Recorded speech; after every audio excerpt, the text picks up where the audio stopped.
તો સમાચારમાં આગળ વધીએ તે પહેલા એક મહત્વના સમાચાર સામે આવી રહ્યા છે, નજર કરીએ તેની પર। વડોદરામાં દિલ્હી સીએમ અરવિંદ કેજરીવાલની પત્રકાર પરિષદ યોજાઈ રહી છે। પ્રથમ ગેરંટી અમે વીજળીને આપી છે તેવું કેજરીવાલ જણાવી રહ્યા છે। पढ़े लिखे हैं वो भी बेरोजगार घूम रहे हैं।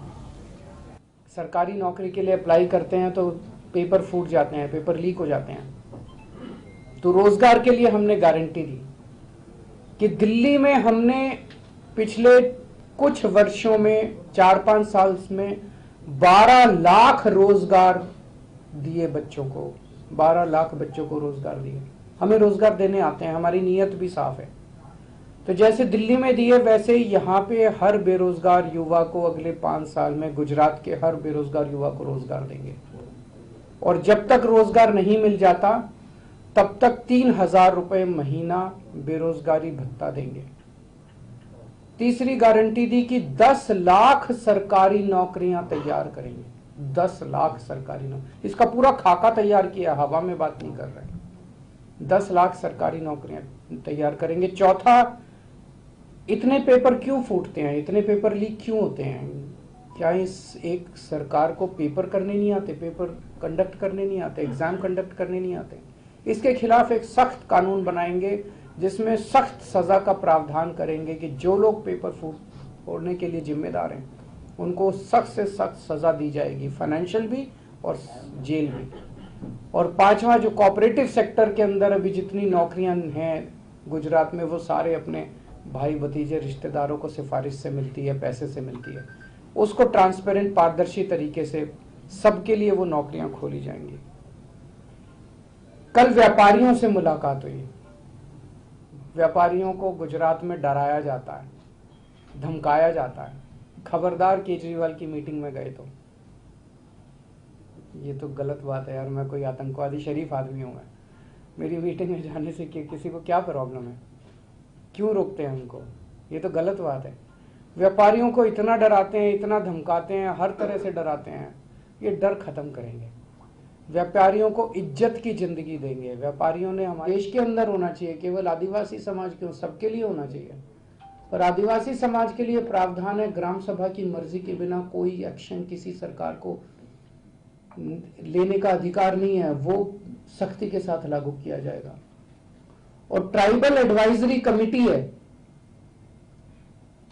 जिसका काम होता है कि आदिवासी समाज के जो क्षेत्र है, आदिवासी क्षेत्र है, वहां किस किस्म का विकास हो, उनके लिए जो फंड आते हैं वो कैसे इस्तेमाल किए जाने चाहिए। कानून के अंदर लिखा है कि ट्राइबल एडवाइजरी कमेटी का चेयरमैन कोई ट्राइबल होगा। गुजरात के अंदर मुख्यमंत्री उनके चेयरमैन रहे हमेशा के लिए, इसको बंद किया जाएगा। ट्राइबल एडवाइजरी कमेटी का चेयरमैन ट्राइबल होगा। तो पहली गारंटी 5th शेड्यूल लागू करेंगे, पेसा लागू करेंगे और ट्राइबल एडवाइजरी कमेटी का चेयरमैन ट्राइबल होगा। दूसरी गारंटी, आज आदिवासी समाज बहुत ज्यादा पिछड़ा इसलिए रह गया क्योंकि शिक्षा का अभाव है। गरीब लोग हैं, वो सरकारी स्कूल में अपने बच्चों को भेजते हैं।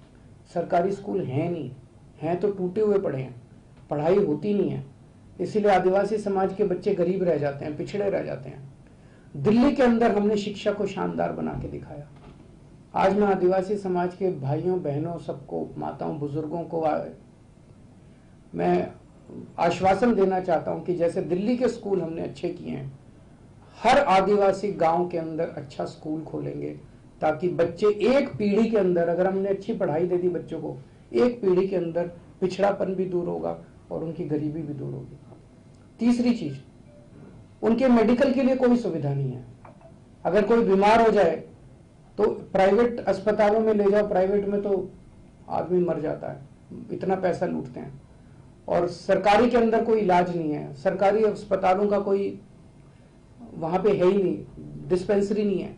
तो जैसे मोहल्ला क्लिनिक हमने दिल्ली में खोले, ऐसे हर गांव के अंदर एक मोहल्ला क्लिनिक, गांव क्लिनिक खोलेंगे और वहां पे पूरा इलाज फ्री होगा।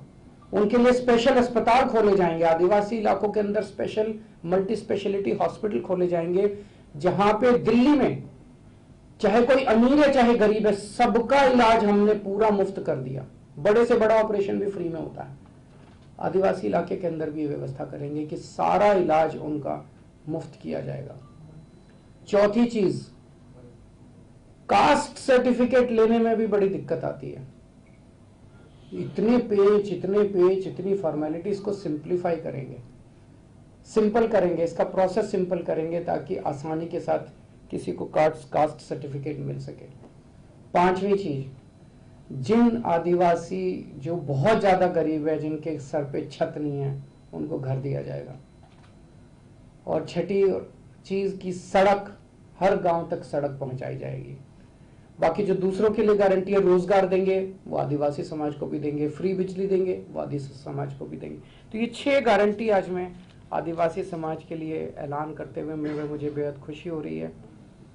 मुझे पता चला कि इन लोगों ने सर्वे कराया एक,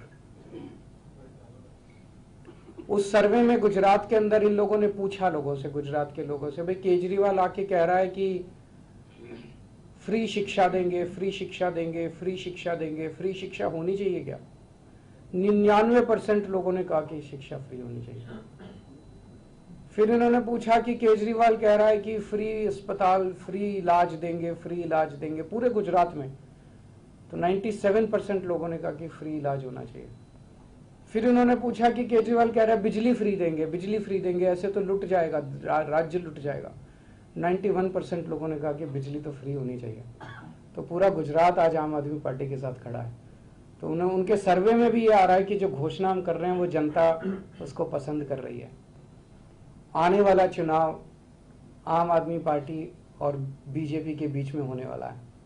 कांग्रेस के कई सारे नेता तो बीजेपी में चले गए, कई सारे नेता चुनाव के पहले चले जाएंगे, और जो बचेंगे वो चुनाव के बाद चले जाएंगे।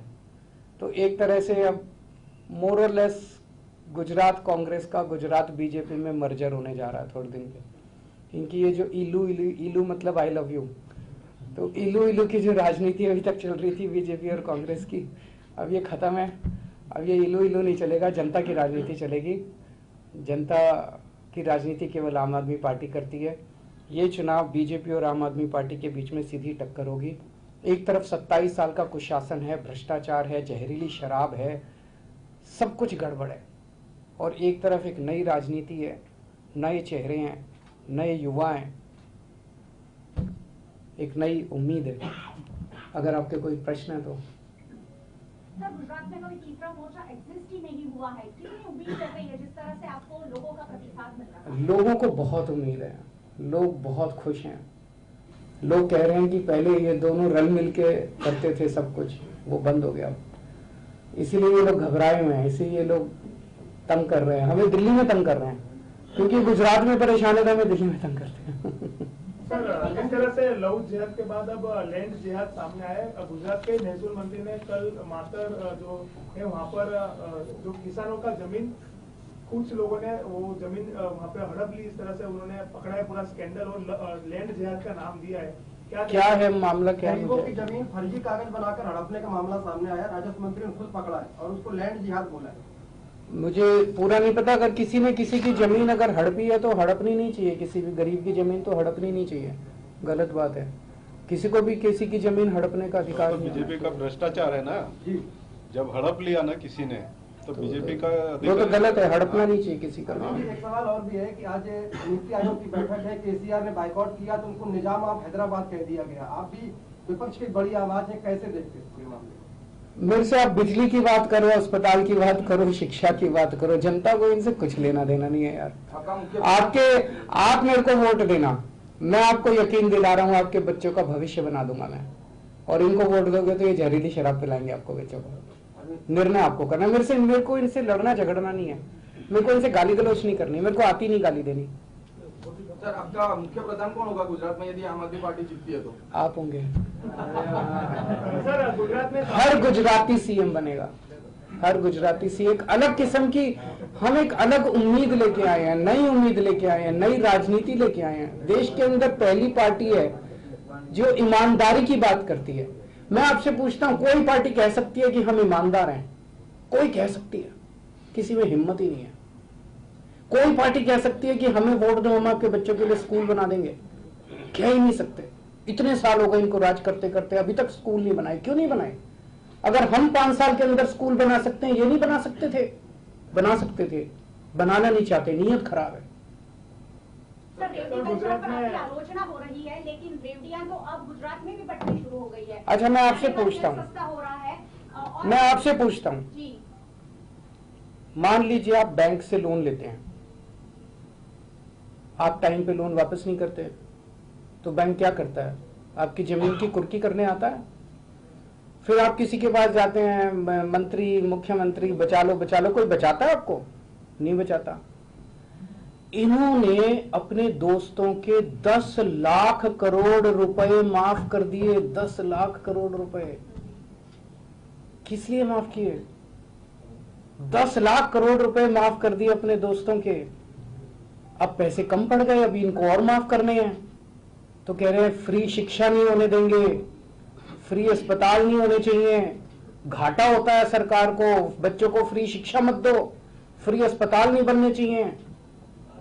मैं देश के लोगों से पूछना चाहता हूं कि आपको बच्चों को फ्री शिक्षा देना सही है कि दोस्तों के लोन माफ करना सही है? जिन जिन लोगों के लोन माफ किए गए, एक जांच होनी चाहिए कि उन्होंने इनकी पार्टी को कितना चंदा दिया। फ्री में लोन माफ किए कि कुछ हुआ था? सर अब इस पर भी सुप्रीम कोर्ट द्वारा लगाम कसने की बात हो रही है। देखते हैं सुप्रीम कोर्ट क्या कहता है। मुझे सुप्रीम कोर्ट पे भरोसा है। सर, वड़ा प्रधान ने हर घर तिरंगा के हिसाब से एक 13, 14, 15 के दिन एक पहल उठाई है, उसको किस तरीके से देख होना चाहिए। 75 साल हो गए आजादी का, जश्न मनाना चाहिए। 75 साल घर नहीं है, तिरंगा तो है। ये दुख है, 75 साल की आजादी के बाद आज भी हमारे लोगों के पास स्कूल नहीं है, अस्पताल नहीं है। मोदी की आलोचना तो करते हैं, लेकिन कांग्रेस पार्टी और आम आदमी पार्टी चिन्हों पर चल रही है। मैं किसी की अभियान हो चाहे और चाहे, मैं किसी की आलोचना नहीं करता। मेरे को किसी की क्यों आलोचना करते हैं? मेरी किसी पार्टी से मेरा